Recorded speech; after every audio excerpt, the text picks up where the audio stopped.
Welcome, Hoffman. I can't. It's just ridiculously shocking that there is more than. Your face on the popcorn bags? Oh, that. That was. Let alone more than two people here to see that. I can't thank you guys enough for coming to actually share that with. It's ridiculous. So I rewatched the pilot today. Yeah. 2011. Do you remember how that opened? Yeah. Do you remember your first line? It opens on Louis Litt. The first line was it was to Jessica, Yep. right? Gerald Tate's here to see you. Yep, exactly. Okay. Exactly. And now we've just seen the last line of the Midsummer cliffhanger again on Right. Louis Litt. From that pilot to now, talk about the evolution of Louis Litt and how you, as Rick Hoffman, have played him. Oh, it's an actor's dream to have.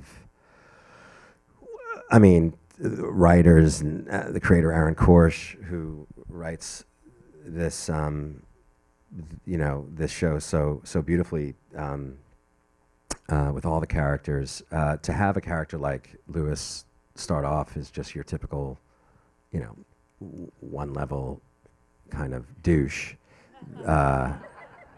who walks around every once in a while and checks up on the newbie and gives him shit. The evolution of the guy as a real human being, and somehow miraculously now becoming like the anti-hero of the show is it's a combination of a couple of things. I mean, it's the amount of time we've had, as I'm sure anyone knows how hard it is to get a TV show pilot, then series, and then a series that lasts. And then on top of it, a part that you'll probably never have again. It's one lottery ticket after the next, and to have Louis become like this, walking emotion around the firm, has been, I could stop tomorrow and just say like, this has been the most challenging. It just is for me, I'm good at this point. It doesn't happen often for most actors who work on anything, to have such a multidimensional character.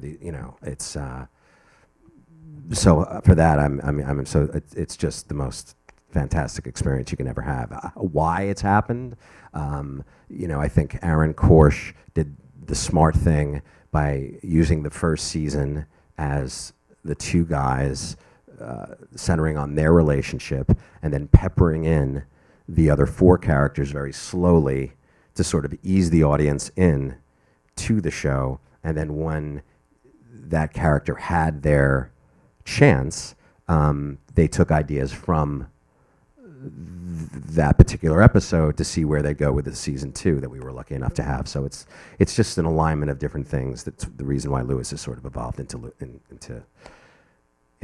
this insanely this walking heart, I guess, that he is.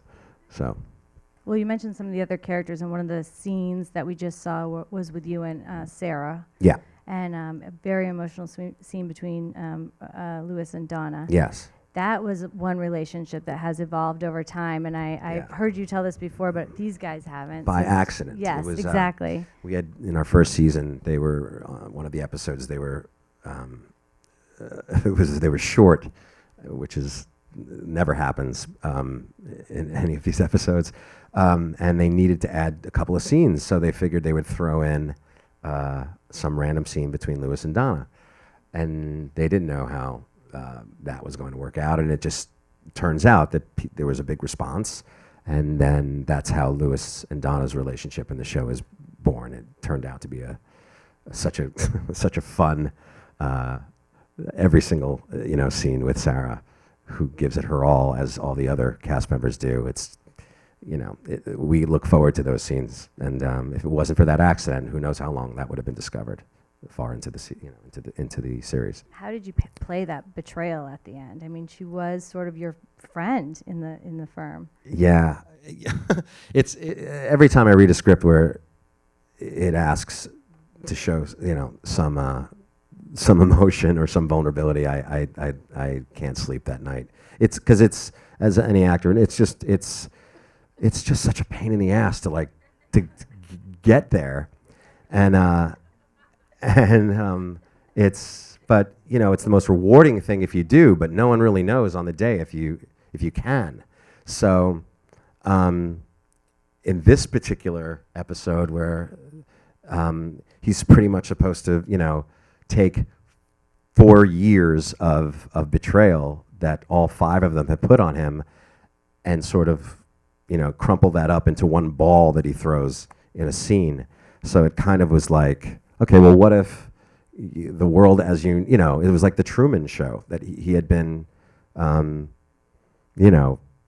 watched and laughed at for 4 years. So somewhere in there, that kind of hit some sort of lever that, you could sort of push and give it a go and see how it worked. And somehow, there was some anger and some tears in there. Anyway, it like life, like a lot of, I don't know about you guys, but I've been betrayed. It doesn't feel too good, and you take from those experiences.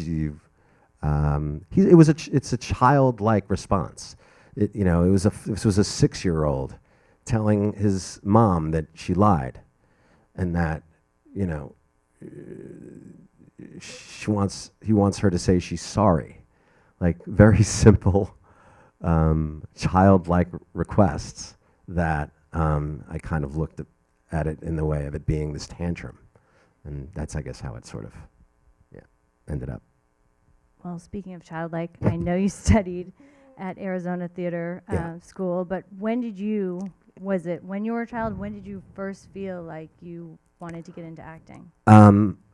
Well, many different phases, but followed a girl that I was in love with senior year of high school to after school to an audition, and the teacher handed me a piece of paper that had words on it, and I read it the way I would read it, and I sensed from the energy that the response was positive, and that was the first sign that maybe, oh, this is something I'm somewhat good at, because I was failing out of school anyway.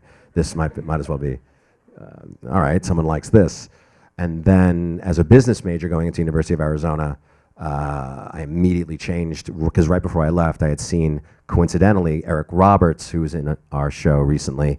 He was in a play in 1988 called Burn This with John Malkovich that I had seen, and then I also watched Ron Silver, who's no longer with us, and Joe Mantegna in Speed the Plow. And those 4 performances just had such an effect on me. It definitely made me want to change. I just was watching them and said, wow, I want to try to do this. And then in Arizona, I changed my major, and Arizona had this, just out of nowhere, like in the middle of the desert, had this insane drama department where the competition was fierce and the budgets were high, and you had to jury and really get your ass whipped into shape to be an actor. And thank God, they certainly did, and prepared me for Los Angeles, which that was another 9 years of waiting tables and getting my ass kicked and not being prepared and learning how you really need to take it seriously, and maturing and finally getting it right at 29 and getting my first series, luckily, with a show called The Street, which was lasted 2 seconds. Well, I'm assuming most of these people are not going to be attending the University of Arizona. Were there any other, was there any other training you did when you were out in Los Angeles? Did you take classes? I had not much. Tracy Roberts, who was this fantastic actress back in the 40s. She, at the time in the 90s, she was teaching into her 70s, and she honed in. It was the first sign of approval in Los Angeles for me. And that was all I needed to give me some sort of reason to, well, maybe you should stay. And there was some showcasing that she had done, which I feel like all acting classes should have out here, because you can, it's not just about learning, it's also because you're in the middle of this business, why not expose yourself? So Tracy did that, and I started getting responses from agents then, and that also was another sign. It was about those 7, 8, 9 years of waiting tables. I would always have small little signs of like, oh, well, either you should be doing this or God has a really fucked up sense of humor, and you know, so. So how did you land your first agent?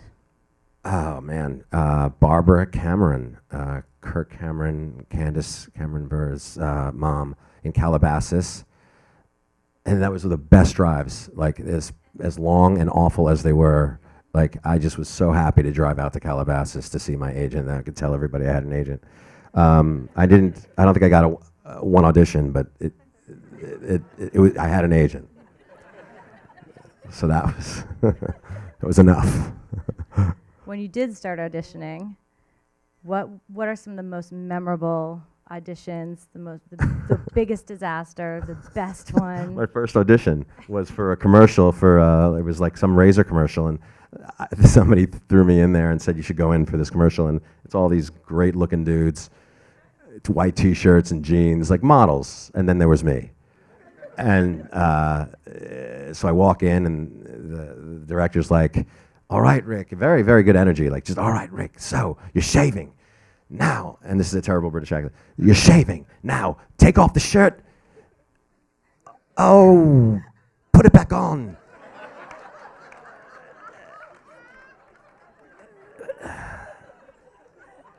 Thank you, Rick. So you got First it. audition. You got it. Yeah, yeah. It's still airing. I'm getting residuals. Well, as you know, the audience is SAG. Do you remember the project where you earned your SAG membership? Sure. I was in college. I was in Arizona, and I had followed my friend up to Phoenix to audition for a Disney movie that Jenny Garth was in, called, oh my God, I got Taft-Hart lead when I was 20, and I thought I was so freaking cool because I had a couple lines as a mugger who was threatening a dog.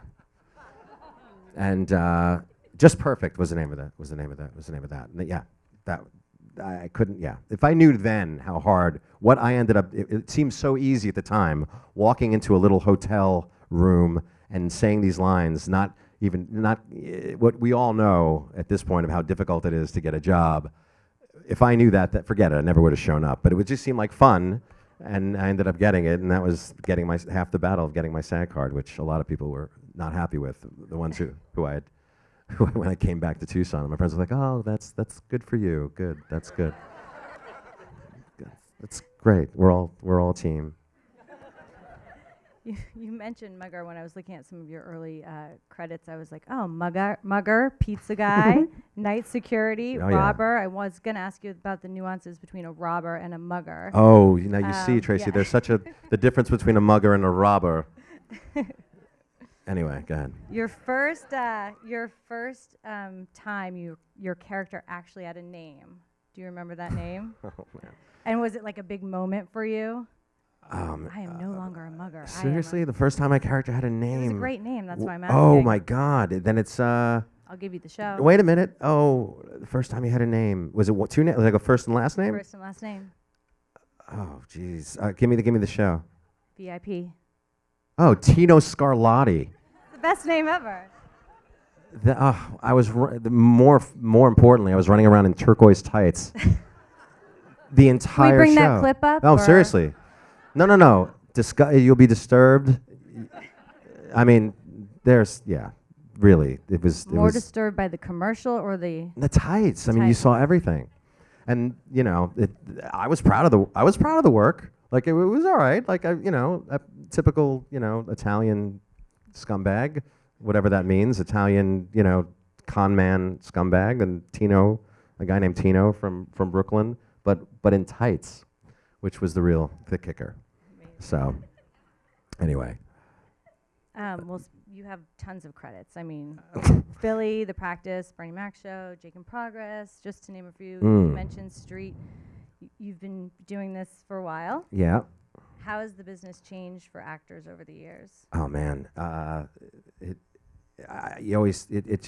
never really stays the same. I mean, the one thing that does stay the same is that you were only as good as your last job. I mean, that was a mistake I had made early on when I started working. That weren't they as proud as I was of the last job I did, and why am I not working now? And I went through a really rough phase for five years of just complete drought during the writer's strike, which was another. You just don't plan these things, and when you get enough people telling you nice things, that's the mistake a lot of actors can make, is believing them.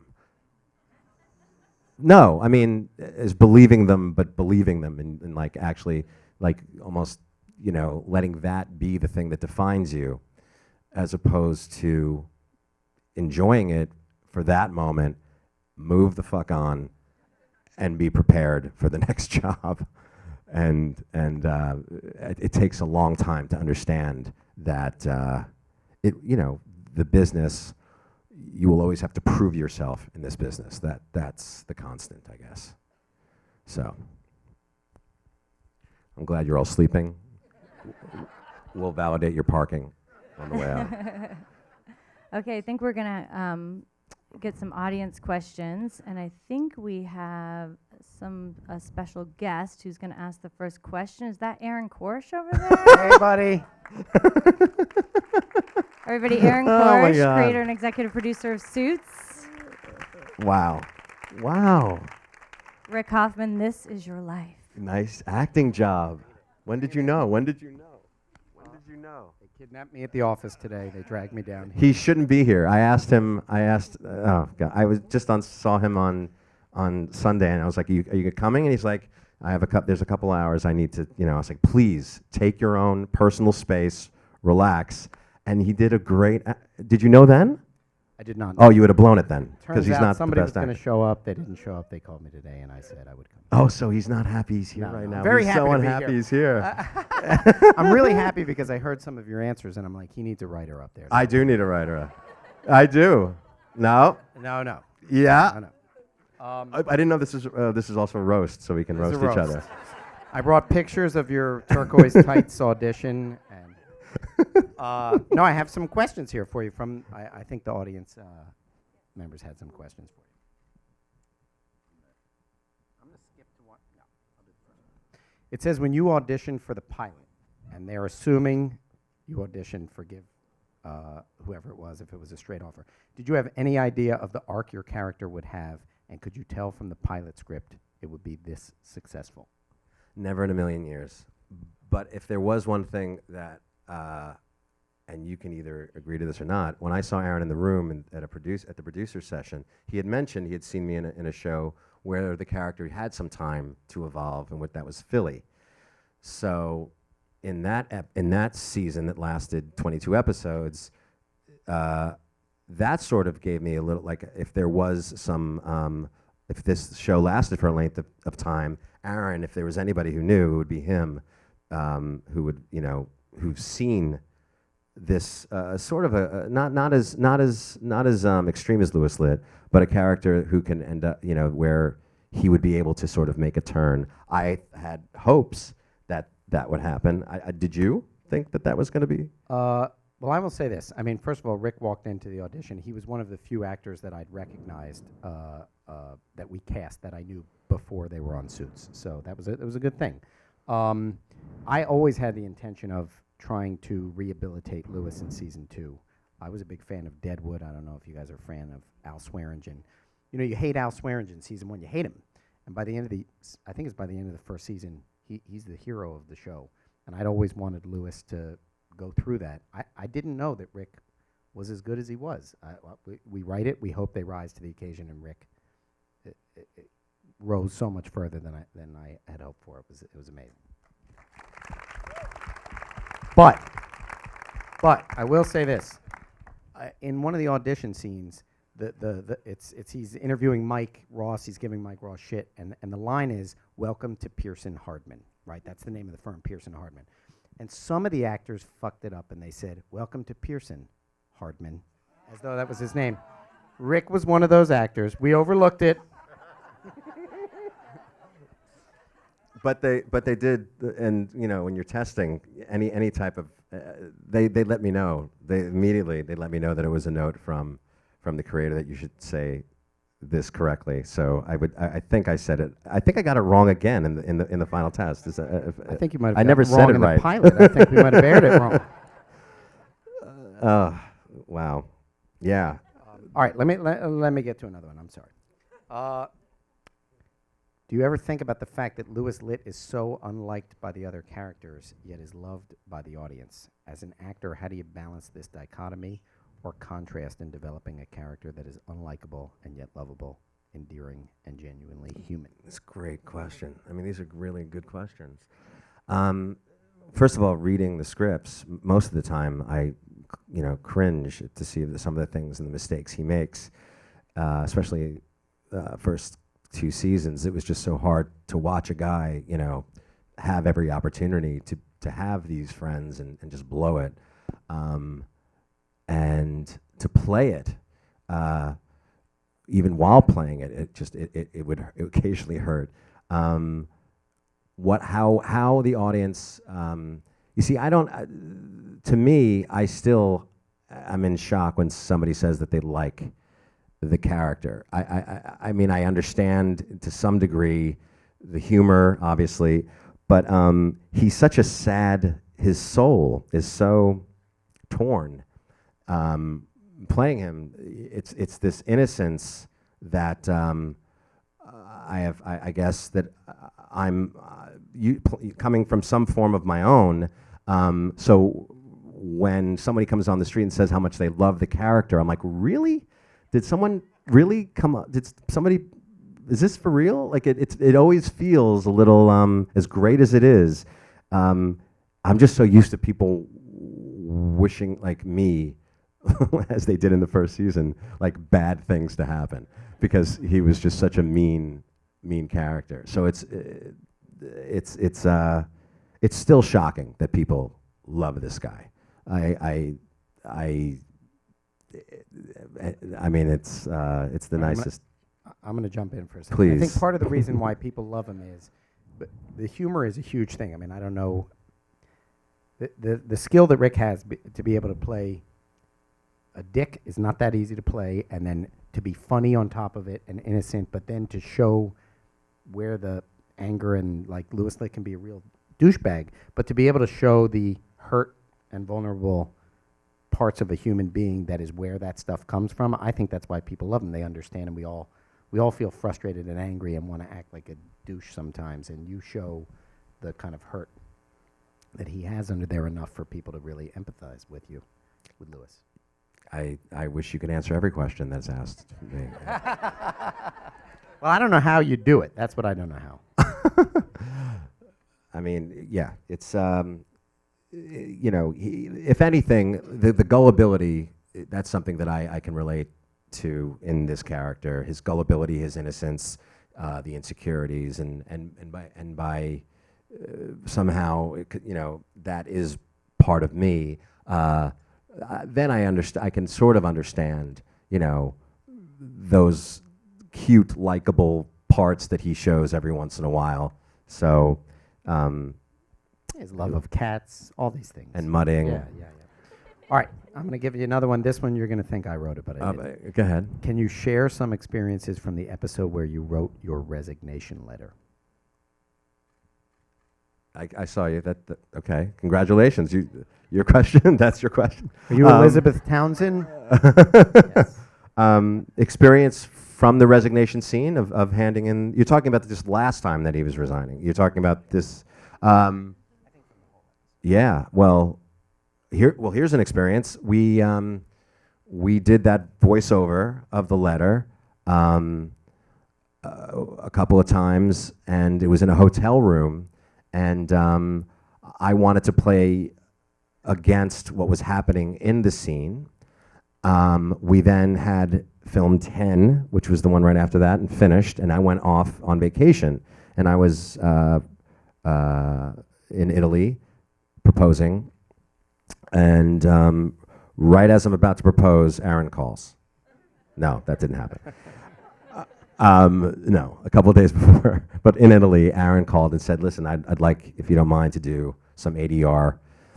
And I'm like, what? Where? And somehow they found a place in Florence to redo the resignation speech, which was written so fantastically. And I wanted to make sure there was, I would have gone anywhere to do it. It just was a little hard getting around Italy and driving, me driving and getting lost. I didn't tell you that, but production may owe me a little bit of money. Checks in the mail. And then we did it, and he seemed happy with that. So that's a story. I will say, sometimes when you're shooting an episode, when you're producing an episode, you don't know how it's going to turn out until you get it in the edit bay. And there are sometimes choices you can make. I mean, writing, acting, directing, a lot of it is about making choices. You want to make a strong choice. Right or wrong, it needs to be strong and kind of bold, or definitive at least. And Rick is very good at making strong, bold, decisive, definitive choices. The choice to play against the emotion in that letter, there were two reasons why we redid it. One was I wanted to lean into the emotion a little bit because I thought this is Louis Litt. His heart is breaking as he's reading that letter. I wanted to hear it in his voice. But the other thing was we also just rewrote it a little bit to make it match the picture, and we added a few lines. But he's in Italy. He doesn't speak. They don't speak a word. We're trying to do it via Skype. They can't understand what we're telling them. And Rick still knocked it out of the I'll never forget it. It was the coolest thing. I mean, telling somebody, "Oh, yeah, I have to go to work." Where, here? Yeah, I got a soundstage in Florence. I mean, it was terrible. You had just proposed. She had said no. You had to finish. It was terrible. All right. Is there a lot of improv when you're shooting? Okay. In the comedic scenes, more so. None really in the dramatic scenes. In the comedic scenes, Aaron, there is an allowance of, a nice enough percentage where we can try anything. And Aaron, the real special. There's when it comes to, like, making these choices, Aaron loves us to make these choices, and like that, I can't tell you. Well, actually, I can. I'm sure you guys do know what it would be like to have that kind of freedom. And if it works, great. And if it doesn't, so what? It just makes work even that much more fun. And that's because Aaron. Just tell him the story of why you initially, when you were working. Oh, yeah, I was a long-time writer's assistant. That was one of the things I noticed when you were saying it was 8 years of struggling as a waiter. And yeah. I struggled as a writer's assistant for about 8 years. I don't know if you thought about giving up a lot in there. I did. So I don't know, a lot of you here are looking to make it. The biggest determinant of that is not giving up. Everybody that you see that has made it didn't make it overnight. They all had moments of giving up. But anyway, as a writer's assistant, a lot of times we'd shoot a scene, and the actors are always ad-libbing 2-3 lines at the end of a scene. I always loved those lines. They always got cut. And I almost always felt like they were the best lines in the scene because they're the most natural. They're occurring to the actor in the moment. And I always thought if I had a chance, I would put those ad-lib lines in there. And, I noticed the Mike Ross line, if it hurts, call somebody. That was a complete ad-lib line. We loved it, so, yeah. This is a question. Will you be acting on stage in the near future? I would love to. It's going to be nearer than you think because we're writing you out of Suits. I don't know if you know. An ongoing joke that's since day one. Oh man, does he love to do that? All the time, even in front of this. You're awesome. I would love to. As scared as I'd be, It's something I think in a heartbeat. Name the place and I'll sign up for doing a play anywhere other than some of the theaters that I've seen out here. But no, I did a play once over Jerry's the bowling alley in Studio City. So you constantly hear people eating and still doing yeah. So I think anyway, I was bowling that not night. there. All right, this is a question. I just moved to LA. What's the one piece of advice you can give me that you wished someone had given you when you first came here from New York? Wow. I mean, okay. I would say don't. Everybody has their way of doing, or getting to where they've gotten. I would take bits of what they say, the things that don't discourage you. Anything that does, throw it out, because they don't know what your situation is. They only know theirs. So, I can sit here and say, well, if you do this, it'll be great. No. The bottom line is as long as you have enough belief, you're here for a reason. As much as I am so, believe me, beyond thankful that you guys are actually here to listen to my half sentences and all this ridiculousness tonight, I still, it's like, there's a part of me that's like, you know what? Well, hell yeah, it's about time I worked my ass off since 1992 and listened to so much bullshit from so many people that God knows where they are now. And if had I listened to all of these things from these know-it-alls, I don't know what I'd be doing. So believe in in yourself, but like there'll be times when you don't. It'll come back. And to continue on, and I promise something good will come of just listening to your instincts and trusting yourself anyway. Which I tried. Didn't I say that to you? Like you should trust yourself more when it comes to your. I was zoning out on that. I'm sorry. Right, nice. No. You did. You do. And it's the same thing. It's like you're going to want to give up people. You want to try to surround yourself with people that are positive and not people that are telling you, yeah, it's time to give up. That's not it.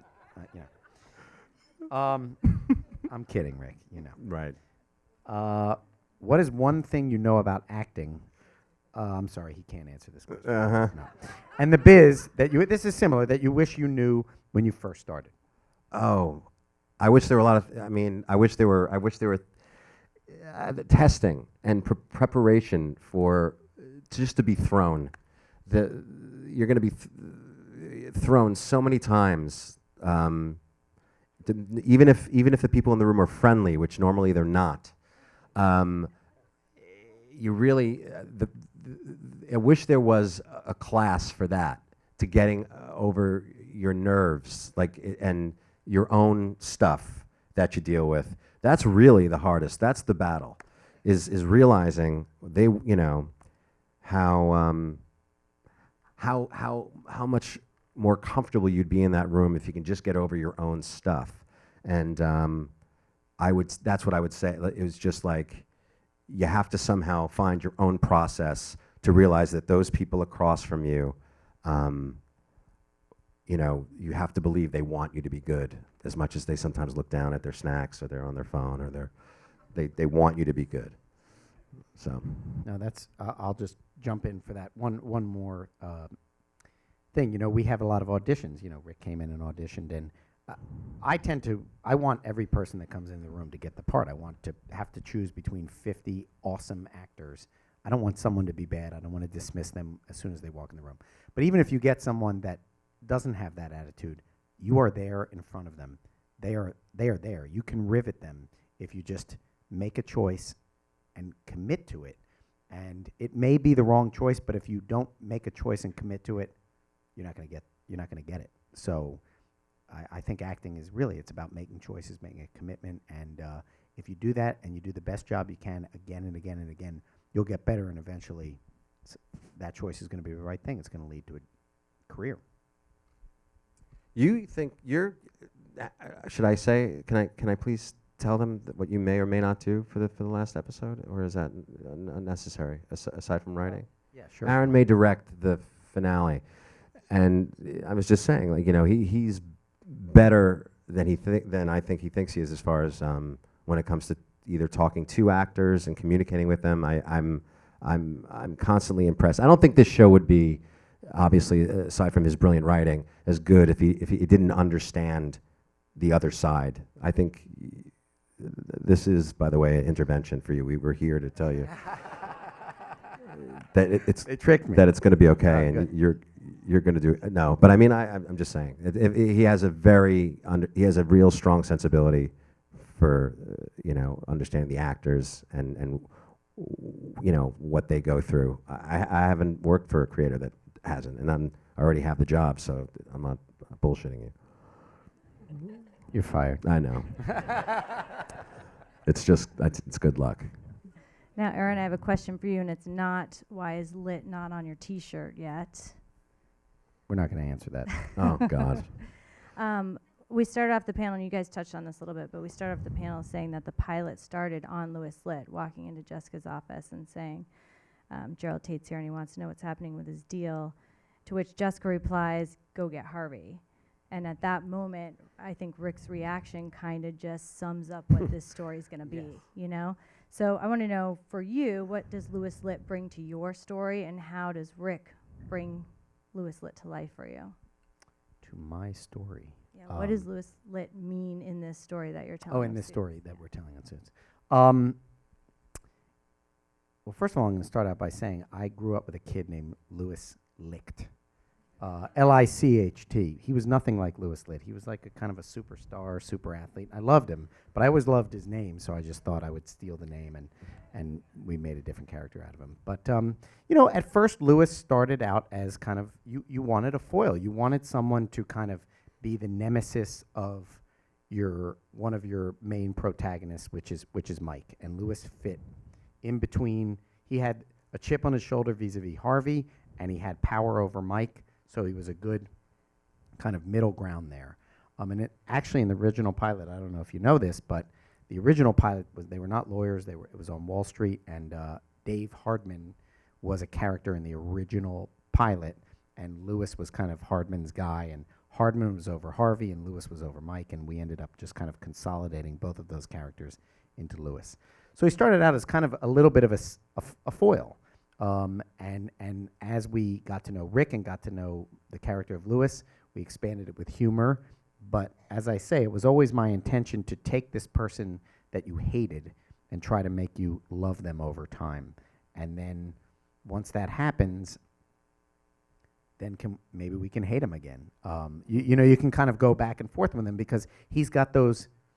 The thing about Louis Litt, we sometimes talk about he's the gift that keeps on giving, and a lot of it is, totally on Rick.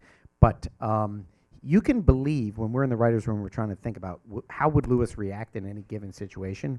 Most characters, you don't have that many wide choices in how they're going to react. But Louis is so fucked up that he could embrace something. He could be comedic with something. He could be totally forgiving. He could be angry. He's so mercurial that he really lets you go so many different ways with him. And so I guess I would say Louis is like, he can turn a story. He can lead a story. He can be a comedic engine. He can be a supporting player. He can do everything.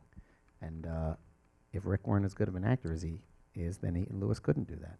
The type, and I know there are bosses out there that You're fired.